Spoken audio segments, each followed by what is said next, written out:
Hello, Team Buzzroom. I hope you're having a lovely, lovely day from wherever you're watching us from. My name is Hilda Katebe, and today we are taking you behind the nightlife to the places where we go after work. Kwetu ni baada ya kazi, the place we go after all our jobs, we go to chill and have fun. Today, leo nakuonesha how that is kazi and what it actually takes to work in such entertainment places. And we're busting the myths and misconceptions that go with the work there and with the people who work there. And we want to understand more about what has been said and what has not been said even. And who better to talk to than someone who has commanded these rooms as a club host before and right now has risen through the ranks to become the head of marketing at some of the best joints right here at the Nairobi 254. Who else better to talk to than Noni Karanja? How you doing, Noni? Hi, Hilda. I'm good. How are you? I'm good. I'm great. Yes, Thank you so much for having us here. Thank you as well. It's Yeah? a pleasure. Happy belated birthday. Asante sana. To the new year in 2026. Take us back, Noni. Where did all this begin? Who is Noni? How did she grow up? Tell me more about that. Okay, Noni Karanja is a multifaceted lady. Noni Karanja's journey in her career started way back in 2007, where I started my internship at Safaricom. I was an entry-level intern on contract. I was still, I was working and doing uni at the same time. I mean, I've worked at Safaricom, I've worked in other industries like LG Electronics, I've worked in insurance. I mean, I think I have been here and there and everywhere when it comes to corporate industries, and yeah, I even have the experience for to show it. But I changed careers after COVID hit. I think this is something that has affected a lot of people. When people are being laid off, when people are being, given salary cuts, when people are having to operate from home. So for me, it wasn't very sustainable, and I had to think of what am I going to do next? What do I want the next 5 years of my life to look like? How am I going to be able to shape my career, to be able to sustain my lifestyle, to sustain my family? So yeah, it got me into this crazy world of entertainment. Yeah. I do marketing, I do events planning, events organizing, and yeah, I mean, you've seen for yourself. Yeah, of course. Yeah. Where did the journey with the entertainment industry begin? What was your first gig? Because this is COVID time. Right. I remember that's the same time I was graduating. Right. That was like 2021 for me. Right. But where did yours start? Okay, I'll say during COVID time, I was mainly trying to expand my skills from what I was used to doing, and I decided to try and explore this world of social media, because as we all know, that's during COVID, most businesses were forced to change their business module and use social media as one of their main tools to market their businesses, to market their services and all that. So I said, you know what?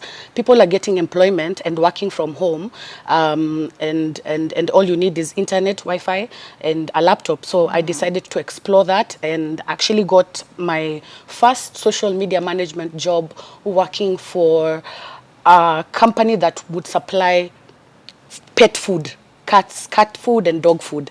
So yeah, I was in charge of handling their social media, their content, when it came to captioning, all that, everything that encompasses social media management.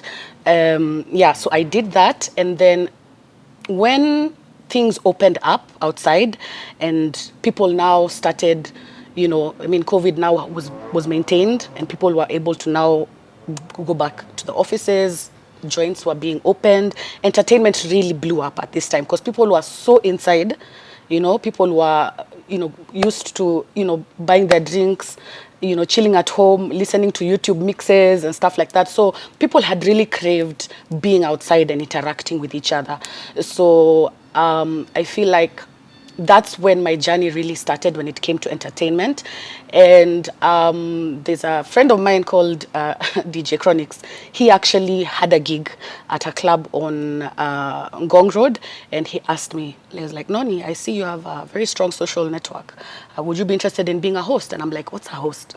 I actually didn't even know what that was. I mean, this is somebody who was so used to being in corporate world. I was not really that exposed to what the entertainment world was at that time. So he told me, yeah, it's basically, just call your friends out to come and, have a good time. I'll give you a complimentary drink and I'll pay you. And to me, that was crazy. I was like, what? You're being paid to hang out and have a good time. So that's when my journey in entertainment actually really, really started. Yeah. Yes, that was in 2021. Yes, 2021, 2022. Yes. Also land bags for us both. So that brings me to the criteria of being a club host, Right. because that's where there's a lot of misconceptions. Because I was seeing someone on social media writing, Nini, take your daughters to school so that they don't have to be a Yeah, club a host. club And host. that's wrong. Right, That's right. wrong. So what do you, like you right now, what criteria goes into choosing a club host? Okay, first of all, this misconception of being a club host needs to be put to bed. It's actually a career. People actually do make careers out of being a club host. It just depends on how you approach it as an individual. I think when it comes to the criteria that we choose, that we use to choose club hosts, there's various things. Number one, you have to be a social person. I don't think this is a job for an introvert, to be honest. You just, I mean, if you're an introvert but can manage to be extroverted for a certain period of time, if you can be able to manage that, well and good. But it's a job that really constantly needs you to be a social person, to be outgoing and to be out there. So that's number one. Number two, as I said, social media has become a very strong tool for marketing. So if you're somebody who doesn't like social media or posting yourself, it might be a bit tricky. Back in the day, it was possible to be a host without having to have a social media profile and all that, because it was about your network. But right now, I think because people are so visual, people want to see, it's really important for you to really put yourself out there and package yourself as a brand on your social media. So that's another thing, another criteria that we look at, somebody that has a good social media standing or presence.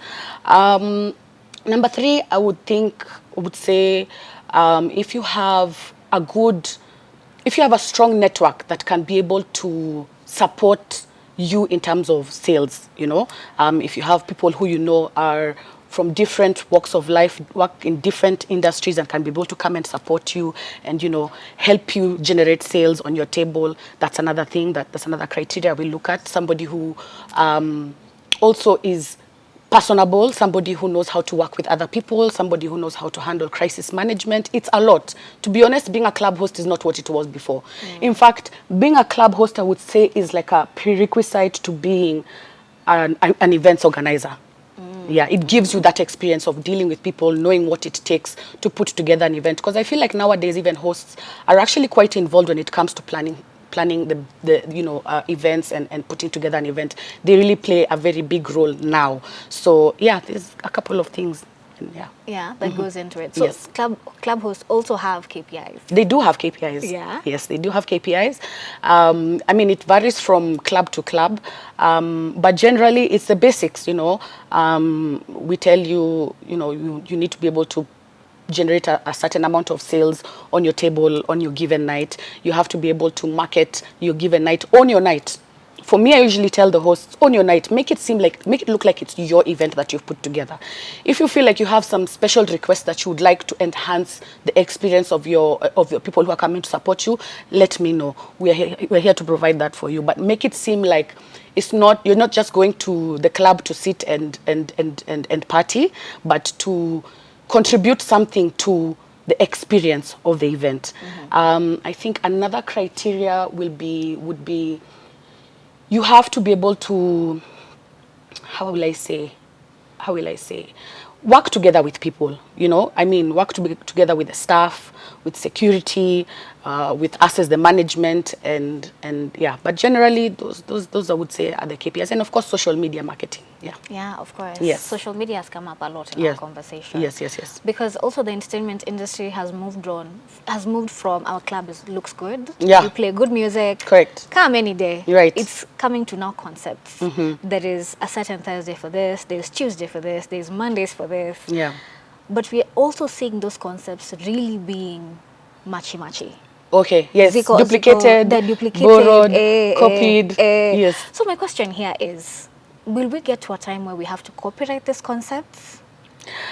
I don't think it's possible to copyright a concept because some of these concepts have existed from way back. I think it's just a matter of being creative about how you put together your concept and creating an experience, building a community, an organic community, and being able to, because I say a night out is not just about alcohol, lights, and just music nowadays. It's become way more diverse nowadays. It's more about human psychology and basically the experience that you create for people. People want to go to the club to feel something. Yeah. People want to go to the club to feel celebrated, to feel seen, to feel important, to feel attractive. You know, so it's so much more nowadays. It's so much more. I don't know how to put it into words, but like the experience is everything. And community building a genuine organic community that speaks to your club, that speaks to your target audience and your brand. Once you have that and once you maintain that consistency, I don't think you can go wrong. But yeah, I don't think you can patent or copyright a theme. Yeah. Na kuna siku ilifika social media, you said, guys, it's enough. We are all looking the same. Kila mtu anasema, this is the day you have been waiting for. Yeah. The long awaited. Is there a way to change that? And how would you say you guys are doing it differently?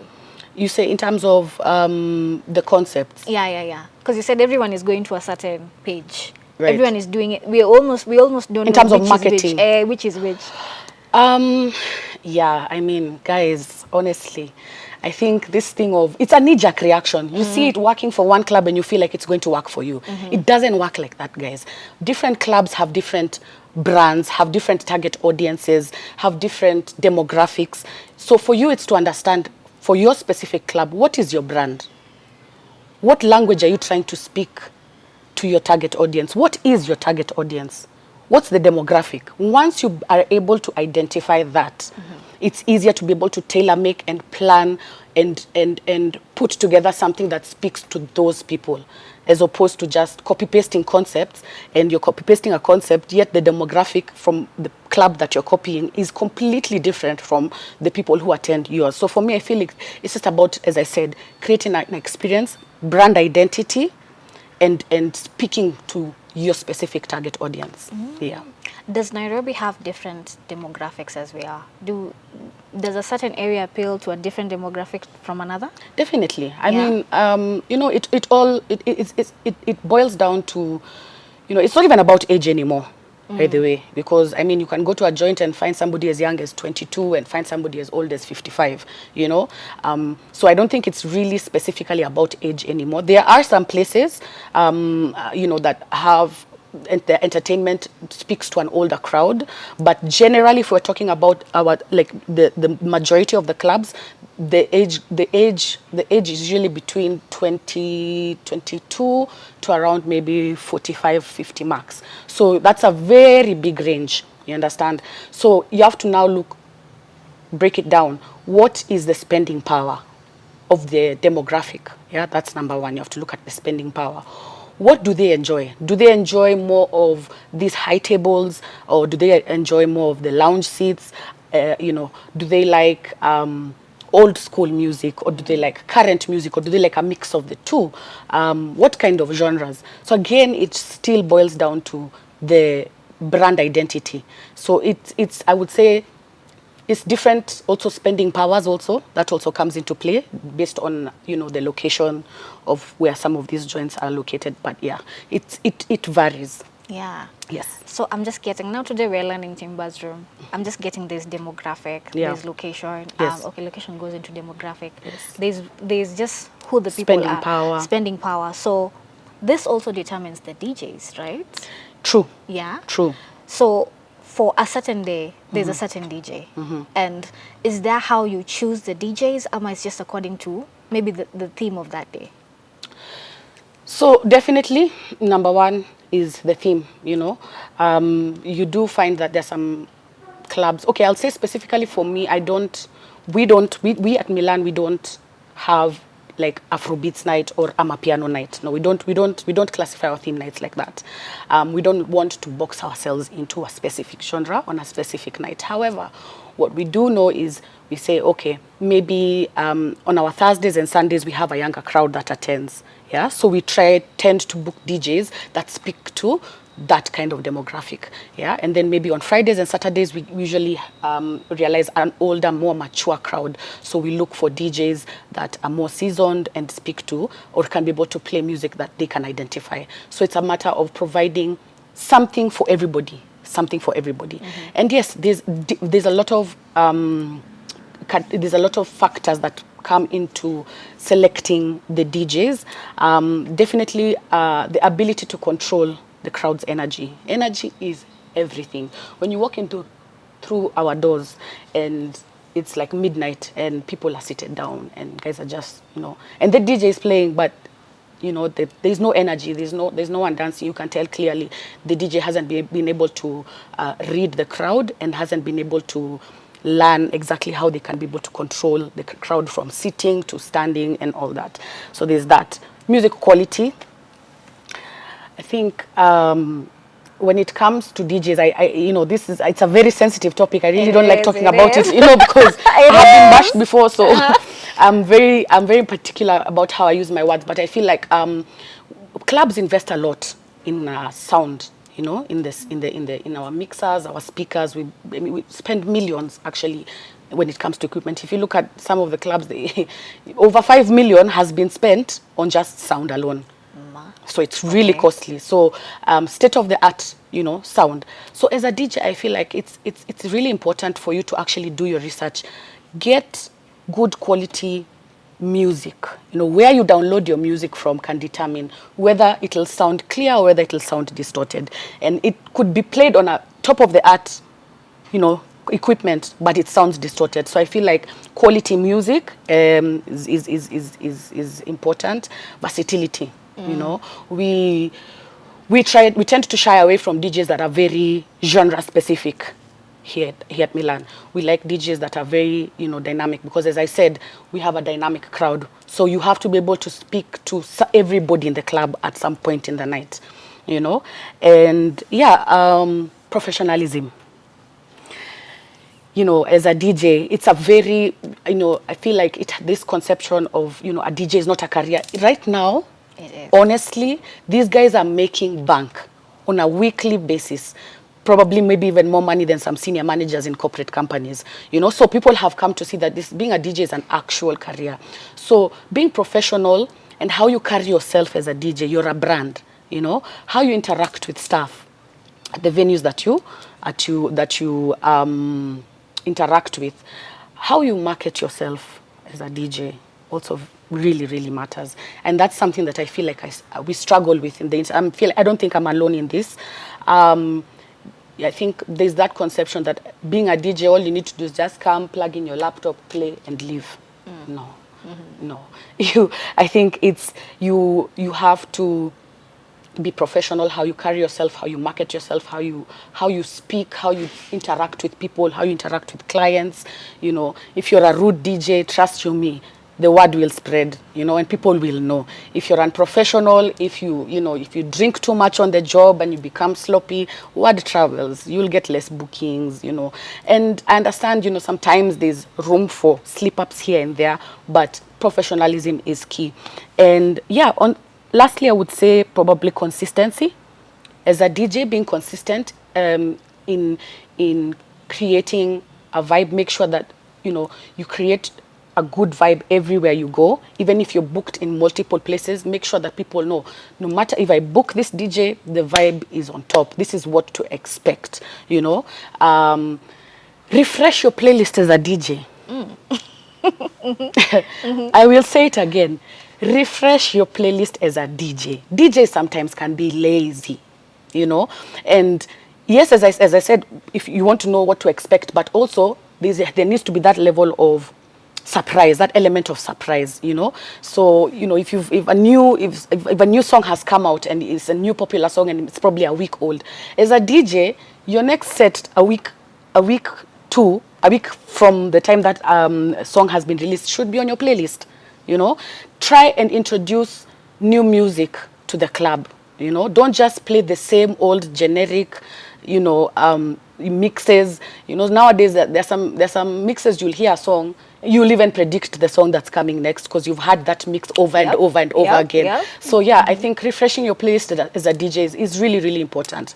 But yeah, those are the factors. Those are the things I can think of right now. Okay, off the top okay. of my head. That's a whole segment on on DJs and music. Yeah. For the ones that didn't understand you, that's where they were bashing you. Yes. For the ones that didn't understand you, do you Yes. want to clarify what you meant when you said you also want someone that can also fill up the place? For the ones that didn't understand, because these platforms are different. Yeah. Kuna mwenye bado wako noni. Yes, Noni. bado wako bitter. Bado wako bitter. What did you mean? Okay, you know, the entertainment industry has really, really evolved from 5 years, from 10 years, from 15, 20 years ago. You know, what used to work back then doesn't necessarily work right now. And as you know, it has become an extremely competitive industry. A new club is being opened every other month, you know, and it takes so much to put together a club, even when it comes to staffing, security, sound, lighting, ambience, aesthetics, everything. You know what I'm saying? Like and planning behind it, the marketing planning behind it, the marketing budget put behind it, the money we put down to make a successful night, you know, happen. So I feel like as a DJ, there's that extra that you can contribute to make you stand out aside from what everybody else is doing. Not just coming to play. How you market yourself or how you help market the club as well, you know, really matters. We're trying to, it's like we're sharing audiences. You have your audience as a DJ, we have our audience as a club. So when I'm asking you to collaborate on a post, it's because we're trying to grow together, you know? And I feel like that's the challenge I feel like sometimes I face with some DJs, is that they do the bare minimum when it comes to marketing, yeah? So there's that aspect. When I mentioned about value can be broken down into very many things. There's the marketing aspect, and there's also how you show up on the day that you've been booked. Come early, interact with the clients, you know, take pictures. You're a brand, you know, people want to remember you. They want to be like, you know, hey, DJ so-and-so manze nilichukua pictures. You know, sometimes they look at you guys like celebrities. You know, so being in the same room with you for them is, for some of the clients, is such an honor, you know. So if you take the time to just even take a picture with them, tell them thank you so much for coming, you know, it really goes a really long way. Number two, and then it also helps in that building that loyalty from the client. And then I think also, what can you do to contribute to helping the revenue that will generate that day? If that means inviting 2, 3, 4, 5 friends, telling them to come and buy a bottle, itasaidia hata kukulipa hiyo mshahara unaitisha for that day, because they're not cheap. You know, some of these DJs, the amount that we pay them for per day is somebody's salary for the whole month. You know, so I feel like that's what I really meant, and it was taken out of context, and like I totally understand. Maybe I could have phrased it better, but that's what I really meant when I meant value. Okay. Yes. Okay, I hope me understand, by the way. Na kuna kitu ingine, this professionalism. Yes. Yes. And I saw, I don't know if it's the beginning of this year or the ending of last year, someone was talking about the people who cancel last minute. Right. The artists, the DJs, ata hosts. Yeah. Amepiga and it's 6 Mr. Mick. Yeah. How do you deal with such? What happens? Is there contracts that are done before you work? How do you deal with that? So usually what happens, I know people shy away from working with contracts because they don't want to feel like they're tied to one specific place for a long time. Because contracts, if you're doing anything on contract, it's maybe because you have a residency for a certain period of time. So unless that's the case, usually it's more verbal agreement. So last minute cancellations, okay, let me categorize it. DJ last minute cancellations rarely happen, because what happens is with DJs that we work with in our ecosystem, they know how we work. We book you. If you're an international DJ, we'll pay you a deposit, prior to, and then your balance on the day.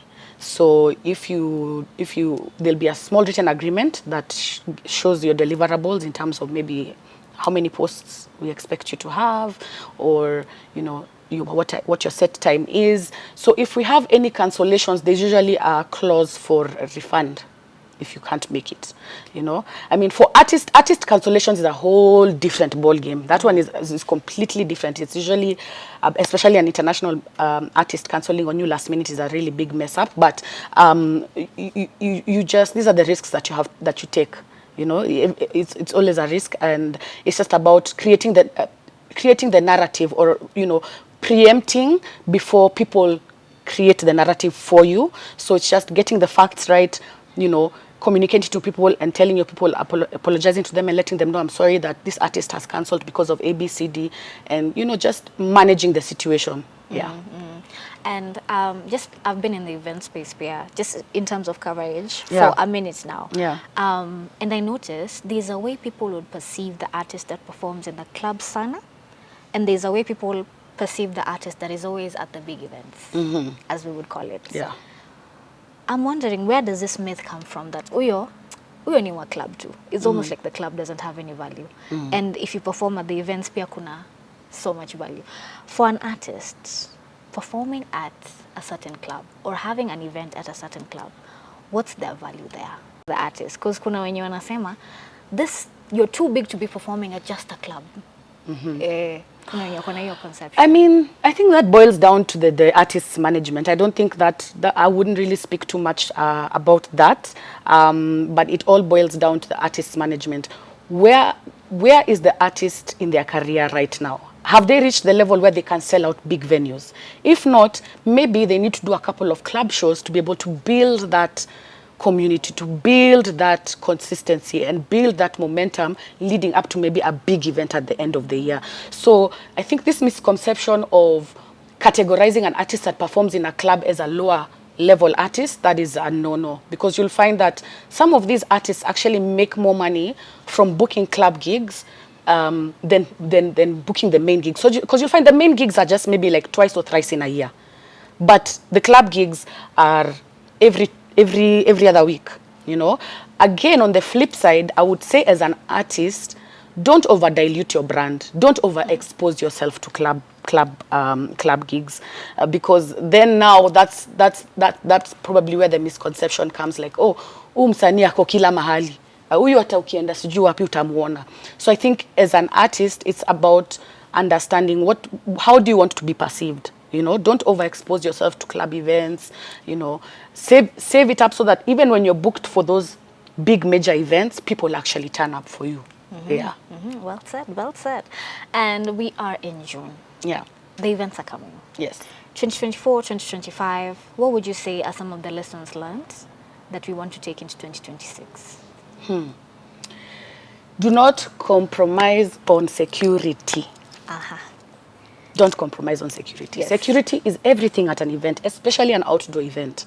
And we've seen this happen time and time again. We've seen people lose their lives. We've seen people, bad things happen when you compromise on security. So I think that's number one. Number two is do your market research. What time of the year are we in? What is the weather like? should we be doing an outdoor event? Should we be doing an indoor event? We saw the other day, Blankets did a very successful indoor event at Kasarani, despite the backlash of the last minute changes. Excuse me. But those are some of the factors. And just because you're used to a certain way of things being done doesn't mean that, you know, that's how it's got to be for life. This is an ever-evolving industry. So sometimes you have to change the way your business module is. And I really commend Mudhoni, the drama queen. She did her best to really try and mitigate the negative comments. Because guys are like, okay, blankets and wine. So where is the blankets and the wine aspect of it? You know, the outdoor aspect of it if you're doing it in Kasarani, you know? And then, but I feel like she did her market research and she made the best decision for her community. So I really commend her for that. But yeah, those are the things, those are the factors to consider. Those are the factors I would think from the top of my head, yes. Yes. And of course, now we're coming back to Noni now. You have always said, almost like she said what she said on social media. Yeah. That's how you go for it. Yeah. And of course, kuna myths and misconceptions about the people who work in entertainment. Yeah. From events to clubs, kila kitu. Right. Even media. Right. Misconceptions Kuna about misconceptions, us. yeah. What are those that you have met around social media? And do you always feel the need to correct them, ama you just believe what you want to believe? I think kuna hii perception that if you work in a club, kazi yako ni kukunywa kila siku. No, guys, this is an actual job. We show up on weekdays, during the day. There's a lot of planning that is done prior to you showing up and enjoying the night. You know, there's a lot of budgeting that is done. There's a lot of bookkeeping that is done. There's a lot of operations, logistics. There's so much. It's an actual, like, there's the corporate side of it, I would say, that people don't get to see, and that's the assumption. That's the biggest assumption. Me, kwanza, I have friends who probably knew me my days for when I was working in corporate, and I'm like, eh, we nakuonanga unakuanga tu sherehe daily. I mean, at this point, I'm so tired of explaining myself. I'm like, eh, mi nakuanga sherehe daily. By the way, yeah, you just like, yeah. But I think it's just a matter of, it's ignorance. So I think a platform like Buzzroom doing this interview is really needed to be able to maybe shed light and maybe give people a better view of what it takes to actually do what we do. Yeah. Awesome. Yeah. And just speaking about all those things that go into clubs, from the DJ to the host to the nini, time inafikanga, and this place is dying. Yeah. This place is not what it used to be. Yeah. What happens before place inakuwa, this is not what it used to be? No. And at that point, imefika hapo, it's dying. The best way is to restructure or close down and come back. And what's the lifespan of a club? Hey, okay. Hizo ni mingi. Hizo ni mingi. But let me tell you, sometimes both can be true at the same time. Sometimes maybe you need to close and restructure, maybe renovate, maybe give your club a facelift and reopen. Or maybe it's about changing up your entertainment. Do some benchmarking. See what is, because again, as much as, you know, I don't like to compare myself with what my competitors are doing. It's very important for you to be knowledgeable and know what they're doing and see what factors are working for other people, you know. Do your research.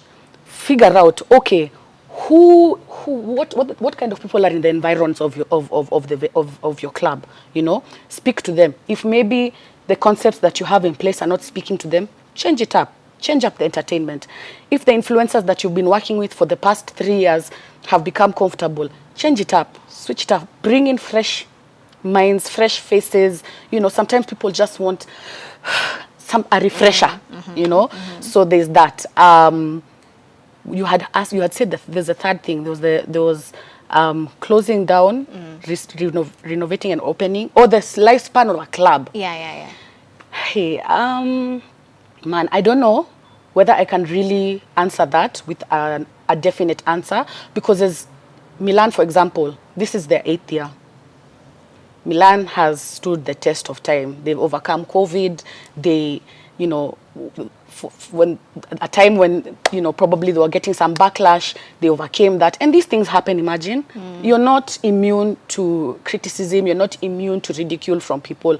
And for you to have lasted 8 years in the industry, you better expect it. It's a matter of strapping up your boots and, you know, marching forward and, you know, just being consistent. So I think there's no definite answer of lifespan of a club, because we've seen clubs, they open, they last a year, wamefunga. You see a club, they last 3 years, they last 5 years. It really just, it varies. I don't think there's a specific lifespan. For a club, Yeah, yeah. for a club, no. Okay. Qualifications as we finish. This is not just entertainment. Yeah. As I started in the industry, in the intro, I said, kwetu sisi ni baada ya kazi. What does it really take to work in a club, be successful at it, and are you encouraging more people to come in? Being what it takes to be successful in a club is understanding the industry that you're in. Always be in the search for knowledge, research, find out, you know, what is working, what is not working, what are the new trends, you know. Even if you're not a DJ, try and figure out, okay, what DJ trends are working right now, even internationally. Because as you know, like Milan, for example, is an international club. It attracts international clientele. So you have to see not just what only works here, what works in the US, what works in Europe, what works, you know, in Asia. Because you have some of these people who'll come to Nairobi. Probably they have other business matters that they're attending to, but they do want to enjoy the nightlife in Nairobi. You know, so Milan is one of the hotspots for some of these clientele. So try and figure out what works in their specific countries that make them come out, and try and see if you can incorporate that here. So I feel like setting yourself aside from what people are usually doing in Nairobi would also, you know, put you at an advantage. What else? I think consistency and building. I think heavy on building a community. Club nightlife is not just about, as I said, lights, music, na pombe peke yake. No, there's so much more. It's human psychology, it's experience, it's community building. Give your community something that they can look forward to and come back to every time, you know. So there's that, and yeah, just be consistent. I think just consistency. Yeah. Yeah, yeah. Thank you so much, Noni, for your time today, even Thank for you so talking much. to us. Thank you so much, Hilda, for having I me. have learnt a lot. Yes. I have learnt a lot. It's not just see watoto na pombe peke yake. There's a lot that goes into clubs, Yes. from professionalism, Yes. proper management, consistency, proper marketing. Yeah, Yes, yeah. yes. And I have learnt a lot. Is there a parting shot for our Team Buzz members? I think thank you so much, guys, for having me on your platform. It's a pleasure, and you know, I know there's a lot that has been portrayed out there about nightlife and entertainment, and I hope this interview has shed more light. As much as it has been brief, I hope it has shed more light. Guys, just educate yourself on what it takes to, you know, put together, you know, these events and nightlife. There's so much, guys. So ukiniona uko nje, ukiniona niko, you know, I'm enjoying a drink, please allow it. Nimekapitia. But yeah, it's I think it's been an honor to work in this industry. I've learned so much. I've been able to grow so much, and it's just I'm really grateful to God. I'm grateful to everybody who has given me the opportunity to be where I am today. And yeah, thank you so much. Thank you, Noni. Yes. Thank you, Noni. Asante sana. That has been this amazing interview, of course, with Noni Karanja. Make sure to check us out on all our platforms, from Buzzroom Kenya on Instagram and all other social media platforms. And of course, check out the amazing work that is happening on Buzzroom Kenya Sports. And as always, I hope you're having a lovely day from wherever you're watching us from.